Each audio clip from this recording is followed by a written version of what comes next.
Just found bottle bottom at the river there. We're going to make an arrowhead out of it.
That's a piece in the leg for sure.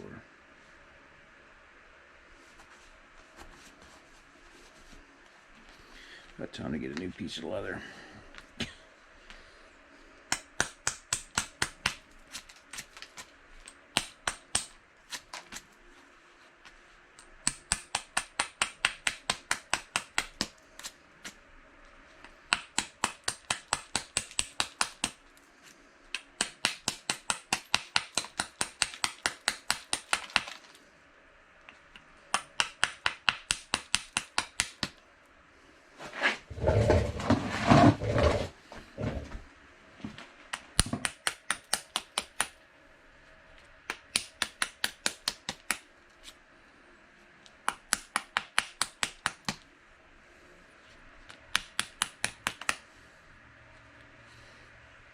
Well, next step we got to figure out kind of what we want to shape down like that. So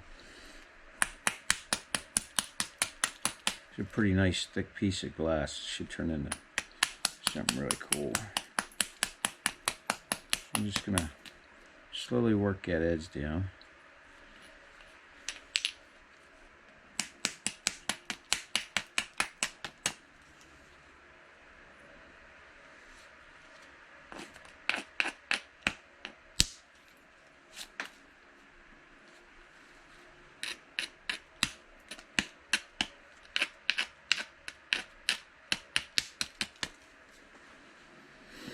And at the same time, I'm trying to take this curvature of this thing out. So everything's about the center line. I want the center line to shoot the middle of this with this bifurcated edge, which means it goes up and down before I actually start pressure flake. We're just doing percussion right now. So like this here, go a couple more that way, yep. And you can see we're starting to, because when you're working with glass or just anything in general, there's always going to be a little bit of a curve to it. Now, before I get too crazy with that, I'm still going to want to shrink it in like we were talking about.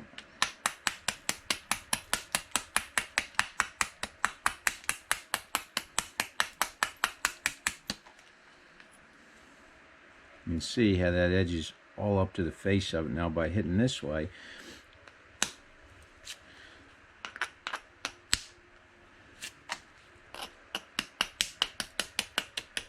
I'm going to bring that edge closer up to the center line, taking off a nice flake like that. And you can see I'm going to start to work it up by taking it off. But again, let's not get super crazy. I still want to bring that in. But if you're not paying attention to that, you're never going to get, even working with flint, obsidian, whatever, the perfect piece. It's never going to be perfectly square unless you're cutting out plate glass or doing what they call flake over grind, where they use saws and stuff to saws and sanders and everything else to get something that's the right shape. Lets them make really thin pieces that are really precision. I mean, they're just straight as an arrow. But anyway, now you can see, maybe you can't, I got that center line up there, and we're starting to walk this thing over. I think what I'm going to do is bring this edge to meet it, looking at the thickness. And again, I'm paying attention to which side I'm throwing the flakes off of, because that center line is going to make or break me when I go to pressure flake stuff. Let's actually can take a couple off the back. You can see what I'm doing here. If I hit this way, this little platform they call it, right before this breaks off, and the angle I hold this and the force I hit it determines how far this flake goes. It just comes right off of there. I'm not trying to shoot super long flakes just this minute. I'm just trying to sort of ease my way into the piece. See that one there? That's why it's nice when you start out with a bigger piece, is you can always work it down into something smaller. Now, sometimes that can be disappointing at the same time, but at the end of the day, you should always be able to make something. Glass is really the perfect thing to start with. It's readily available. It naps really well. That's why obsidian's a good starter stone too. But in circumstances like this, it's dang near free.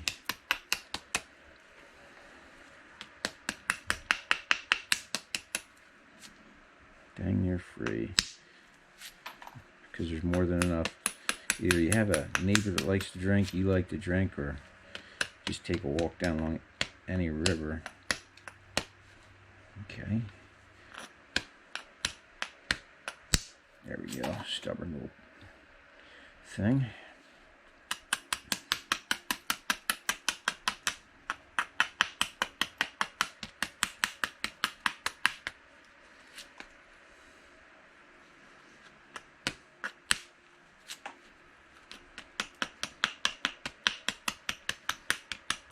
The thing that's nice about this is you can take a piece of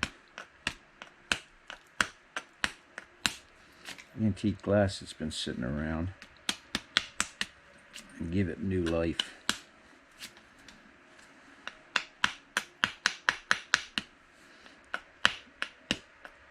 You really shouldn't be doing this without gloves. I always do it without gloves, but then you should have a sturdy piece of leather. Now, if you were trying to get into this as a starting thing, there are a couple places online. If you just type in flint knapping kit, this is what they call a medium bopper most places, or billet rather. But you can get a kit for a couple dollars. You don't need to, and actually I don't recommend getting into a lot of expensive materials to start, because you're gonna mess them up, and you're gonna be better off to get the basics down with the glass, because then it's cheap, and then you have something to work off of. A lot of times, if you frustrate yourself out on a hobby, habit, you never get where you want, because you just say screw this early on. You can already see we're starting to get closer to what people would consider an arrowhead type shape, or a projectile pointer for being specific.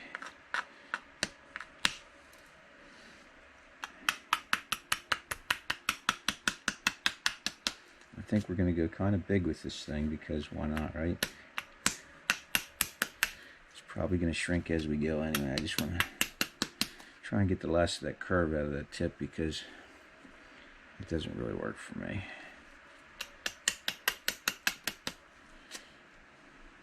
But it's just one more thing you can add to your repertoire, and realistically,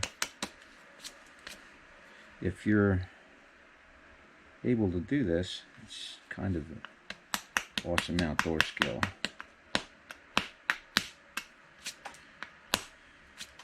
Will tell you, there's something feels so natural about this, sitting out along a river somewhere, waiting for a catfish to bite or something. But be considerate. If you're going to be sitting out there, you know, making a mess of glass shards, bring a tarp to work over top of or something, so that you don't mess with some other people's fun.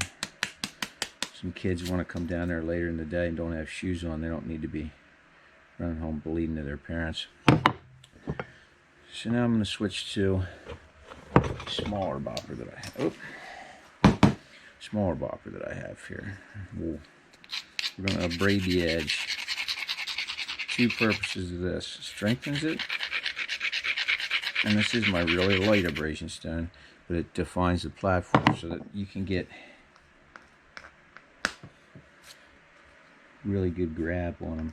Now I'm trying to break that center line off. I'm going to get a lot more discerning in what I'm breaking off,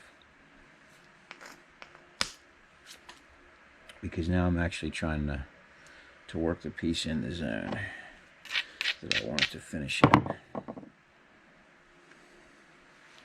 Supporting the piece is important.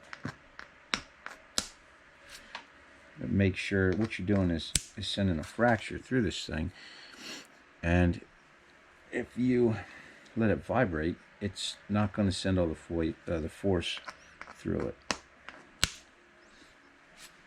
See, because you know how a BB hits a window. It's all based on what they call a conchoidal fracture. A BB, if this is a pane of glass coming this way, blows out on the opposite side of the glass, this fracture, and it has a name to it. I can't remember right now. But there's a set degree to it as well. I think it's named after the scientist that pinned it down as an idea. And you're using that principle in everything you're doing here now. So I don't have my good abrasion stone. That's going to be a little bit of a pain.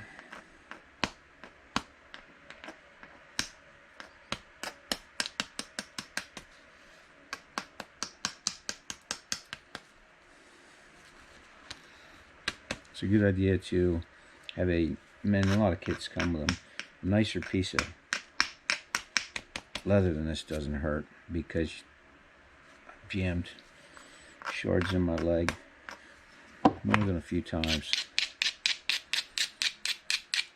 Whereas I don't care, it could be nasty.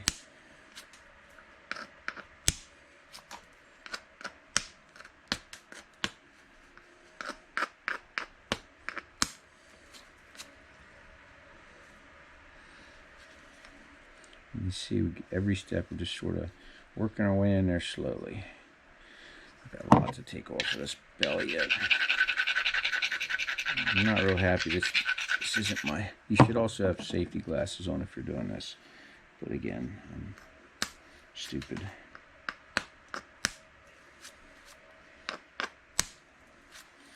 I think the moral of the story is don't be like Pete.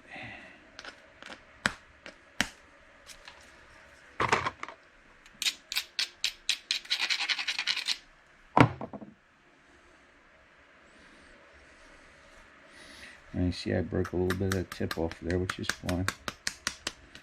It's all part of the game. You can abrade just a little bit with this sometimes. Get those nice fractures going.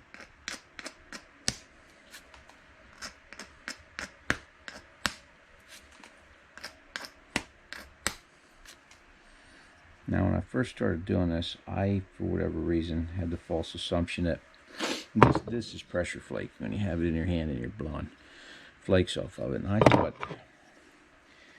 everything was pressure flaking. So you consequently, once you get rolling with this, you'll get frustrated that your flakes don't go long enough across here and you're trying to make something nice. But this is what you need to learn, because the pressure flaking is more finish work. There are guys with that flake over grind knapping, like I was talking about, that can manage to throw some crazy flakes, but those are the pieces they start with are a lot more prepped than these. I'm just literally grabbing a piece of glass. I found these earlier taking a short walk down by the river. Sometimes you'll get stubborn flakes. Might need to switch to a little bit bigger bopper. But most of the time, you can get where you want. This is one of those things where you can only imagine how good the natives would have been. I'm sure it's like anything else. There's probably a guy in the village, somebody has a little bit better handle on it than the rest. And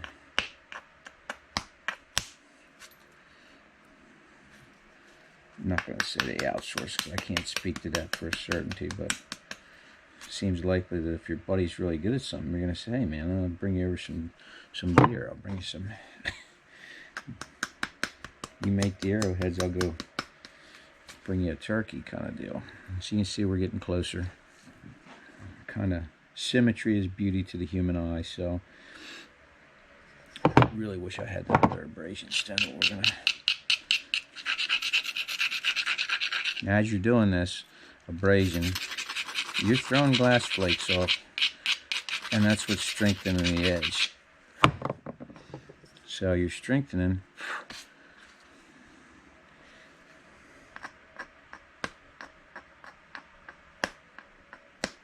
Pesky bugger here. There we go.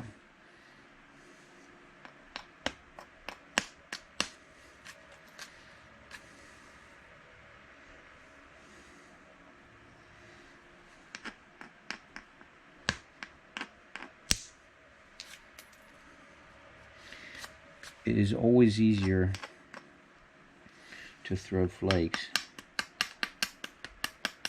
It's all about angles.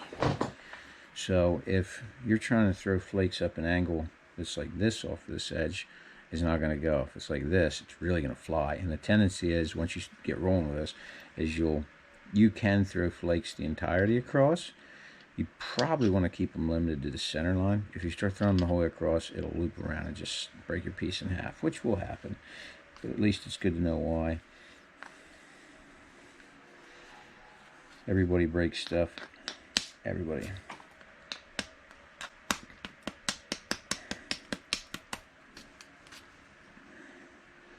It's just, if you do this, you're going to break stuff.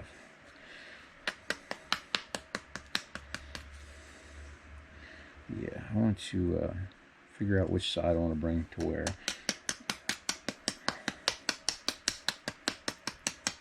I'm going to start working it over.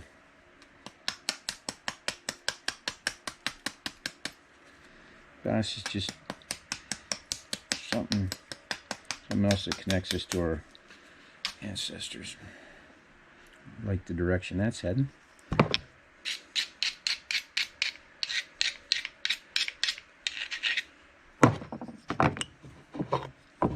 Copper tip tools are great substitute for antler. They make them with replaceable tips and everything else, readily available. And the reason copper's good and you only use steel is it's soft. Soft, soft, soft. So it bites into this flake and throws it like so. Because these platforms you're making, yeah, that one's not going to want to go now. You basically, this is another thing that I didn't understand for a long time. You're pushing in and flicking over. And if you do this right,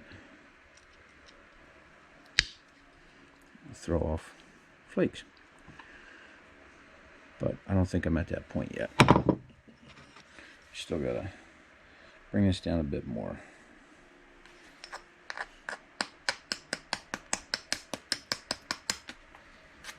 Which is fine. It's a constant evolution. So that side's up too high. I'm gonna drop this down a bit.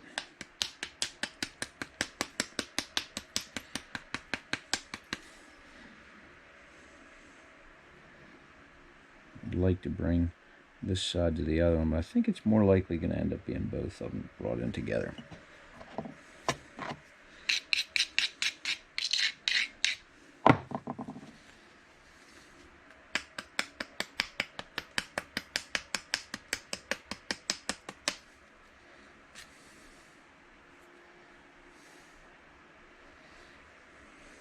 We're starting to get that thing evened out a bit. Kind of like that edge there, but you'll never get a nice finished piece with that angle, the way that thing comes together.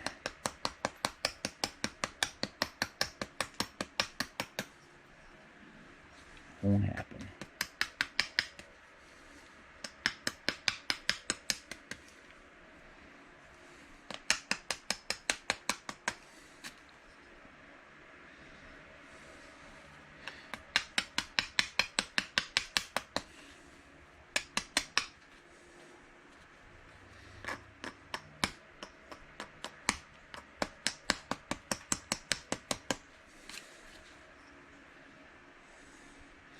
I'm going to try and take some thickness out of the back of this now that we're getting closer.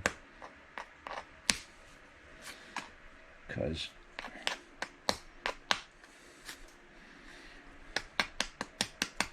the idea is to thin the piece as you're going too.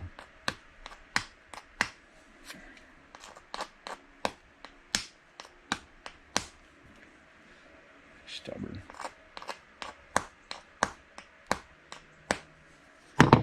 Gonna regret this. Nope. You can see that beautiful piece that just came right off the center up there. That's good. You drive yourself nuts sometimes trying to get one isolated piece out of the center of it. But that's one of those things where guys that are doing this more regular than myself look at it, and part of it is strategy. Every one of these things is a little bit of a puzzle. You start out with a wacko flake. It's knowing how to hit it, how hard, and at what angle. I know those three things in a vacuum sound pretty awesome, but you can see we're starting to get that together. In application, it can be a lot worse off than that. So if I had my other abrader, I'd be a lot happier. But what are you going to do?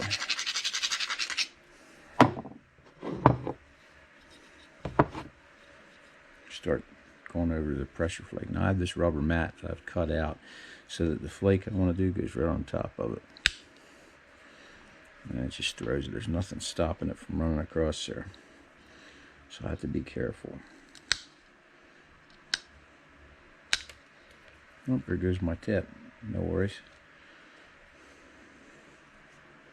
Kind of thought that might happen.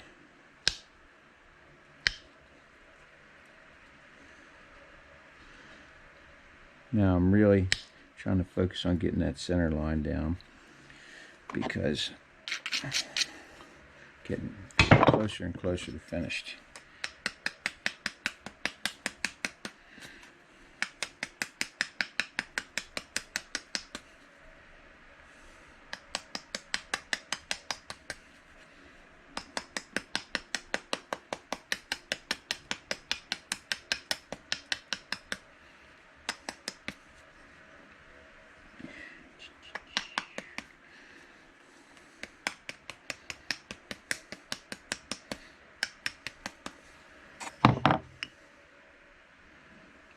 Back edge up a little bit more. Okay.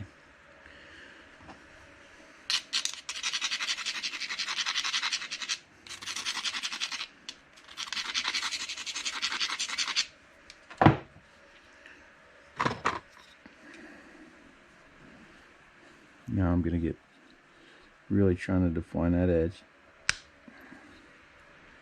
Try and bring it to the center line position. And this is good because this thing's still fairly thick.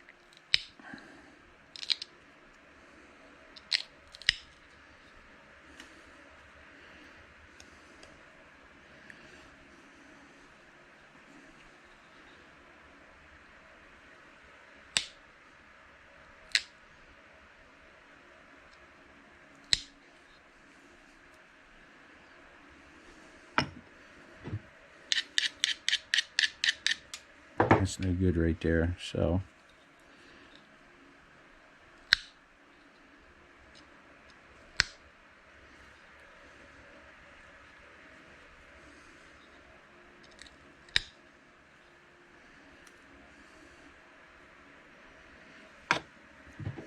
it's really handy This braiding technique is something that we know from Ishi. If you don't know who Ishi is, do a little research, but he was the last Californian Indian. And he wandered out of the scrub brush and woods, whatever they have there in the Pope and Young. It would be the same two Pope and Young that have the Big Game Records Association. And they learned how to nap.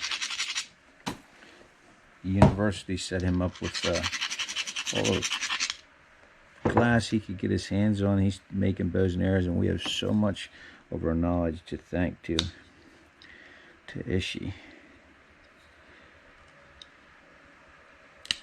There were some wild theories on how flakes came off before that. There was guys. Another thing I'm doing here is I have a file handy. I like to get a good point on that so that I'm not blowing anything bigger off than I need to. But they used to. Actually, there's a reference of it in the original Tarzan books by a guy named Edgar Rice Burroughs, where he talks about Tarzan making a knife by sticking flint in a fire and then dripping a drop of water on it to make a flake came off. Well, whoever came up with that idea wasn't really thinking. Never tried it anyway. I'm not going to say they weren't thinking. It was just in the wrong direction, but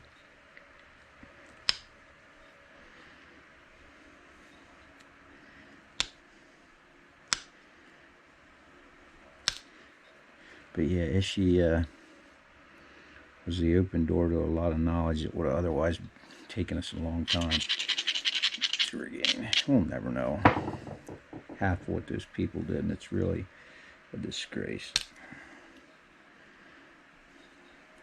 But I like to think every time you sit here and do this, you're connected to something bigger than yourself. Because this is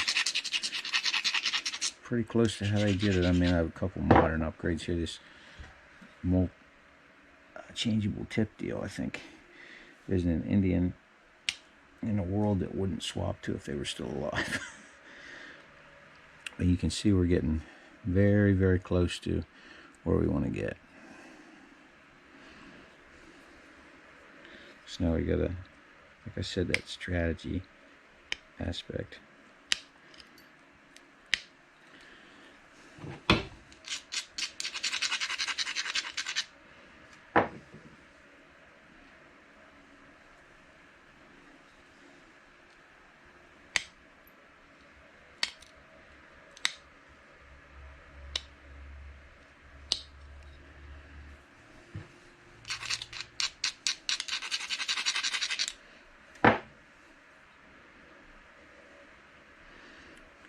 Drop this edge in just a little bit more, so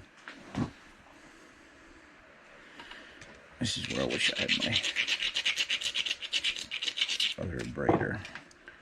Like I said, we'll make this work.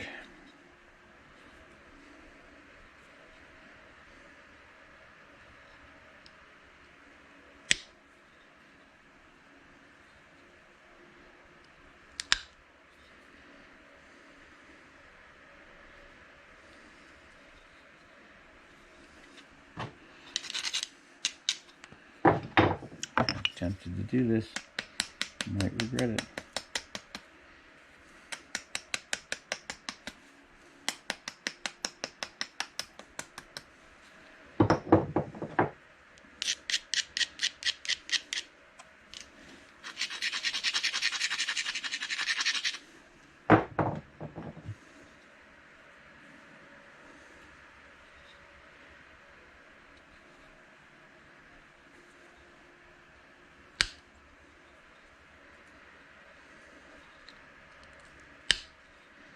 This is a warm-up for me. I haven't done this in a while.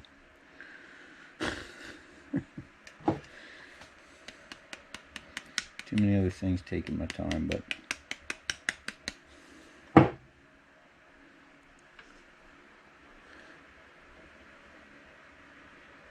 we're definitely getting there. So it does pay to be picky to a certain extent. It's kind of crazy to look at something like this and say, man, this was a bottle laying on the river earlier. I'm going to swap over to a even smaller pick that I have.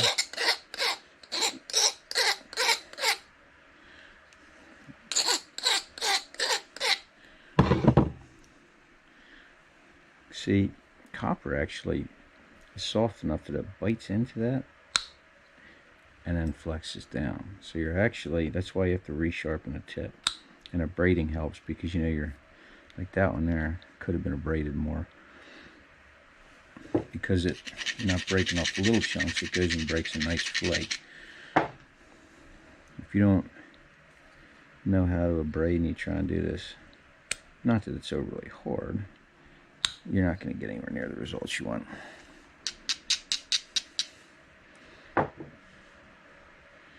Half tempted to, we'll stick with the pressure flaking.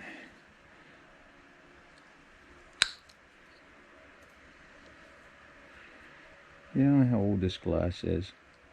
It was definitely an old farm dump site, which is weird because you don't really see a farmhouse there, but stuff gets tore down all the time. A little abrasion never hurt anybody.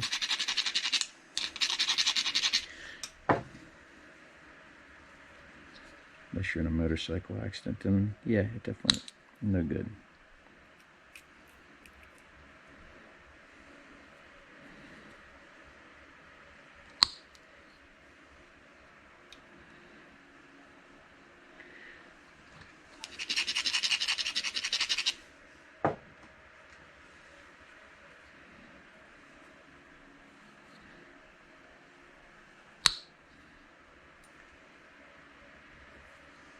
Main reason for thinning this is hafting. This would be the part of the arrowhead or projectile point that you would tie onto a spearhead or a knife handle or whatever the case would be. So you can't have this section back here super thick, otherwise until you split a stick or whatever and go to put it on there, it's just going to be huge. Not to mention you're not going to get notches in there, which is what we're going to do next.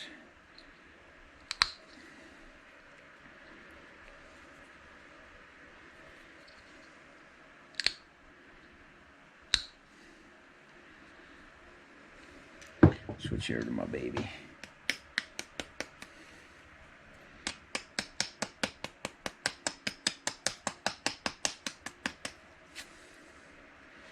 Because it's definitely a thicker one. Sometimes that's a better option to get where I'm going. So that's really starting to look pretty good. Wouldn't mind to bring this edge. That edge is beautiful for center line. This one's kind of a little clunky. So I'm not smashing this thing while I'm doing it. I'm just sort of grazing things.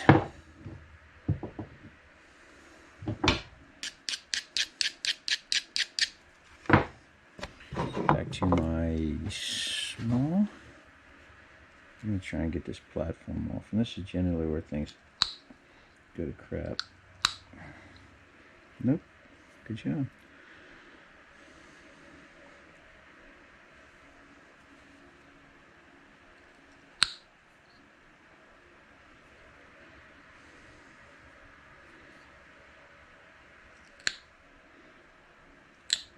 There's actually, whoops, as I understand it, well, at least where I live, Pennsylvania, you can still hunt with primitive arrowheads like this.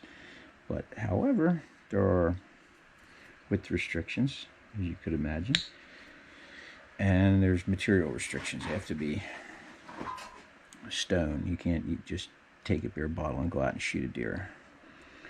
Because the chances that that deer would die are not that it couldn't be done. I just think that you would be a lot better off with a stone point. There's been more deer killed by stone points over the history than I'm sure we've taken with steel. Probably many, many times over.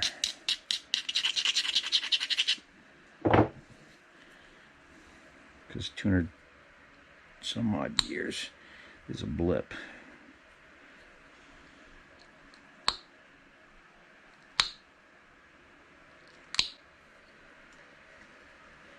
In human history. I should grade that.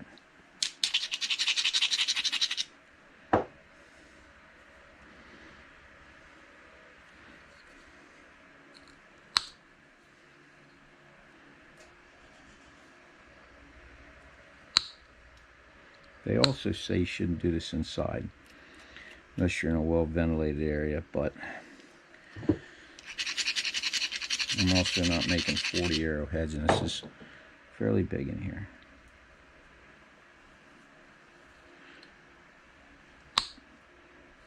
Probably more likely to die of something else prior to that.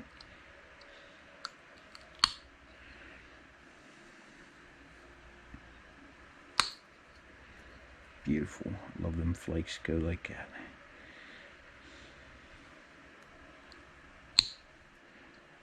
You want to watch you have a good grip on this, because if you're pushing it, there's a possibility you could ram that in your hand pretty good. Something will happen, so I suggest using your safety gear. Do as I say, not as I do.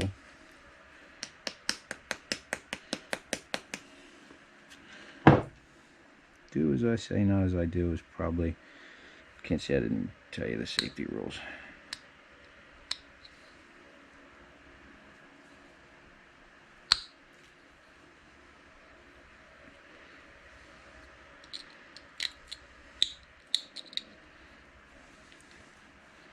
There's always some weird edge, but it won't matter. It depends on how I... Now here comes the point where you can see this tip saw.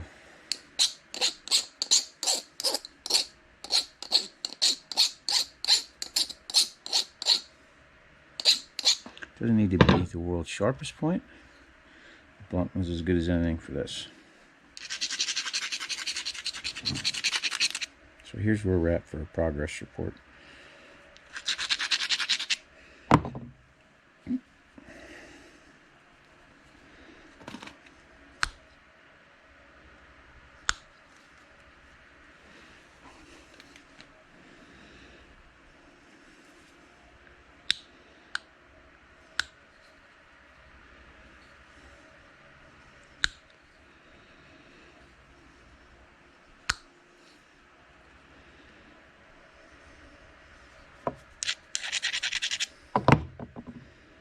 Here's where we start getting super picky. I'd be better off with my bigger one of these too. Work smarter, not harder.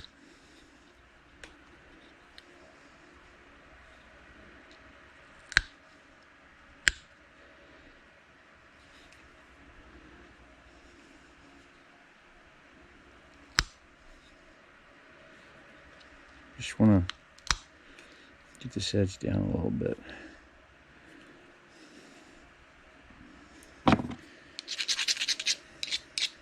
And you think, not only is it going to finish better, the idea that, just do a little braiding with my tip here. The making a thing as straight as you can would make it fly better too, in both dimensions. So balanced, you know, weight wise, but balanced this way. If you have a crooked arrowhead, it's not really going to shoot as straight to the target. I haven't seen any new broadheads that are like that. I've seen some crazy designs, but never one that's just to shoot deer around. When they're around a tree, you shoot it and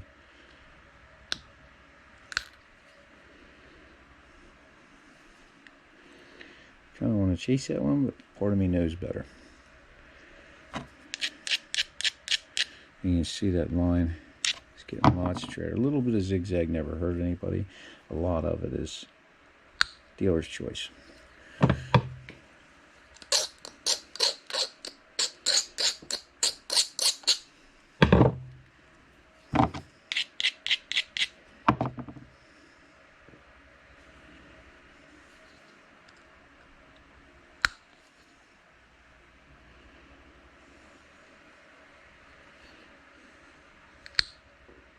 Now, another point.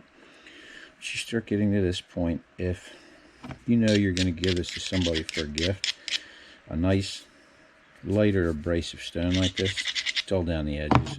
You don't want to give it to little Johnny for his birthday and then little Johnny's bleeding, because that doesn't bring goodwill from the family. Depending on how your relationships are, you might not hear from them for a while. Niece or nephew or something. I'm not saying I've done that, but I could definitely see that happening. So I'm pretty happy with the overall symmetry down the center line. You can see from what we had earlier, it's quite a bit reduced. And now I'm going to go and notch this thing. I like to do copper nails like this. You kind of have to decide what you want the finished product to look like. So I'm going to go right there. And right there. What we're going to do is flip, flip.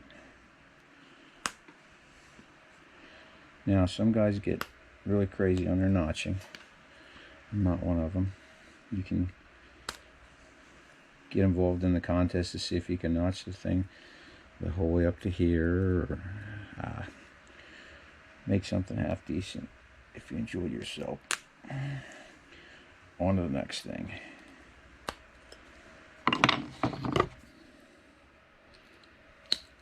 This is a point when a lot of heartbreakers, they call them, happen, because you might spend a bunch of time on making some. Oops, see, like right there. So all we're going to do,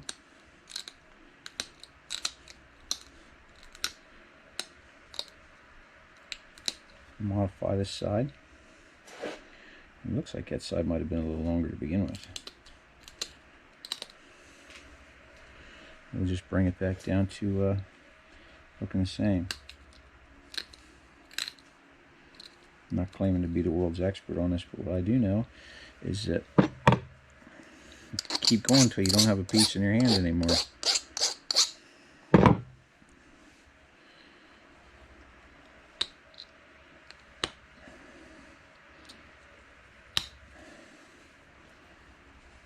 And this is fighting me mainly because this is still thicker in the middle.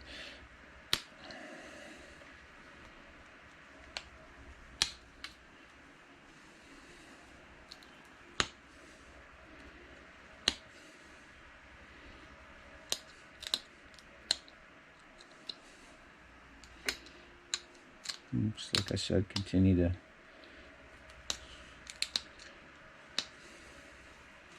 sure that's I'm not trying to make a 400-hour video either. So yeah, like I said, definitely a thicker piece. I am rusty.